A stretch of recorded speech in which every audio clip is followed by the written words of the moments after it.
कैसे हैं आप सब? स्वागत है आपका टीचिंग इंस्टीट्यूट में। बात करेंगे बिहार में 7वें चरण की बहाली होनी है। 7वें चरण के लिए लगातार डेली आपको अपडेट सरकार की तरफ से हमें मिल रही है। हम आप तक ज़रूर पहुंचाते हैं। 7वें चरण या फिर सीटेट 2022 की क्लास करनी है तो आप टीचिंग इंस्टीट्यूट के साथ बने रहें।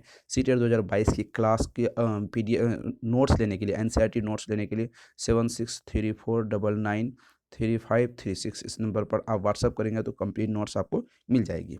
अब बात करते हैं बिहार में 7वें चरण से संबंधित। मार्च में होगी 7वें चरण, 1,20,000 शिक्षकों की बहाली। विज्ञापन इसी महीने। ये जो टाइटल हेडिंग बनाई गई है कहाँ तक सत्य है, क्योंकि आपको पता है कि बीपीएससी के माध्यम से जो प्रधान शिक्षक की जो वैकेंसीज को सरकार फुलफिल करने के लिए 22 दिसंबर को एग्ज़ाम्स कंडक्ट करवा रही थी बीपीएससी के माध्यम से, वो एग्ज़ाम्स अब स्थगित हो गई है, पोस्टपोन नहीं हुई है, कैंसिल हो चुकी है। हाईकोर्ट ने यहाँ पर हाईकोर्ट ने सुनवाई कर याचिका पर सुनवाई करते हुए उनको कहा है कि ये जो नियमावली है ये गड़बड़ है, ये नियमावली सही नहीं है, आपको नियमावली के आधार पे इसको हटा देनी चाहिए, इस एग्ज़ाम्स को रद्द करके दोबारा नियमावली बना के आपको एग्ज़ाम्स कंडक्ट करवानी चाहिए। बिहार सरकार को हाईकोर्ट ने आदेश दिया है। तो क्या उस आदेश का असर 7वें चरण में पड़ेगा, इसके संबंध में हम लोग यहाँ पर बात करेंगे। देखिए, करीब बिहार में 9,000 प्लस स्कूलों के लिए, 9,000 प्लस माध्यमिक स्कूलों के लगभग 1,20,000 ऑल ओवर यहाँ पर नियुक्ति होनी है। इसका जो विज्ञापन दिसंबर में ही निकलेगा। शीतकालीन सत्र के बाद कैबिनेट की बैठक में यानी नई नियमावली पर मुहर लगाने की बात यहाँ पर संभावनाएं दिख रही है। यहाँ इस मसले पर हमें बात करनी है। जो कैबिनेट की बैठक होगी, कैबिनेट की जो बैठक है, जो शीतकालीन सत्र में, इसमें नियमावली पर मुहर लगनी है। बिल्कुल भी आप यहाँ पर ध्यान में रखें कि इस बार नियमावली में मुहर लगने वाली है नहीं, क्योंकि अभी आपको हाल फिलहाल में जो बीपीएससी के द्वारा जो एग्ज़ाम्स होनी थी उसको तो कैंसिल हो गया। क्यों? क्योंकि हाईकोर्ट ने नियमावली को ही गलत माना है। सरकार ऐसा कोई दोबारा कदम नहीं उठाएगी क्योंकि फिर से कोई अभ्यर्थी हाईकोर्ट जाए, हाईकोर्ट में नियमावली को चुनौती दे, रोस्टर को चुनौती दे, उस रोस्टर को चुनौती देने के आधार पे हाईकोर्ट फिर उस नियमावली को रद्द कर दे, उसमें कुछ गड़बड़ी निकाले।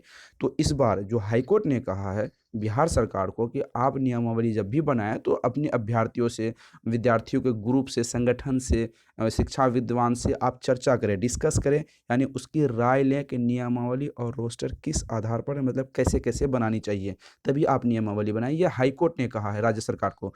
तो राज्य सरकार को जब प्रधान शिक्षकों के लिए ये चीज़ कहा गया है तो फिर से राज्य सरकार ऐसी गलती नहीं करेगी कि सेवन्थ फेज में जो नई वैकेंसीज को सरकार फुलफिल करेगी, यहाँ पर नई नियमावली ही चाहिए। दोबारा नियमावली जो भी उन्होंने ड्राफ्ट तैयार किया है उसमें फिर से सरकार संशोधन करेगी, तभी शीतकालीन हो या जो भी कालीन हो उसमें मुहर लगने की संभावना यहाँ पर दिख रही है।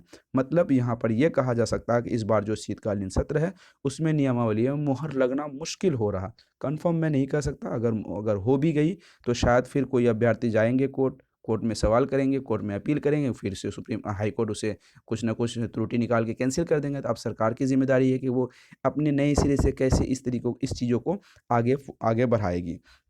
तो जो भी है, जो भी नई अपडेट आती है आपको टाइम टू टाइम अपडेट दे दी जाती है। आपको टीचिंग इंस्टीट्यूट के साथ बने रहें। टीचिंग इंस्टीट्यूट के साथ आपको सीटेट 2022 की क्लास मिल रही है, केवीएस की क्लास मिल रही है। बिहार में जो प्रधान शिक्षक है उनकी क्लास आपको मिल रही थी, प्रधान शिक्षकों की एग्ज़ाम्स कैंसिल हो गई है। एस्टेट की जो कैलेंडर आई है बीपीएससी के द्वारा, बिहार सरकार के द्वारा, बिहार शिक्षा बोर्ड के द्वारा, तो वहाँ पर कैलेंडर जो जारी की गई है उसमें से कैलेंडर में अप्रैल में आपको एग्ज़ाम्स दिखाई गई थी। एग्ज़ाम्स किसके लिए? एस्टेट के लिए। उसकी भी नई चीज़ें आएगी, उसके लिए भी अलग से एक नियमावली बनेगी, बहुत सारी चीज़ें यहाँ पर बननी तय है। तो सभी चीज़ों की तैयारी के लिए टीचिंग इंस्टीट्यूट के साथ बने रहें। कैसी इन्फॉर्मेशन लगी कमेंट सेक्शन में ज़रूर अपनी प्रतिक्रिया दें। फिर मिलते हैं अगली वीडियो में। Thank you.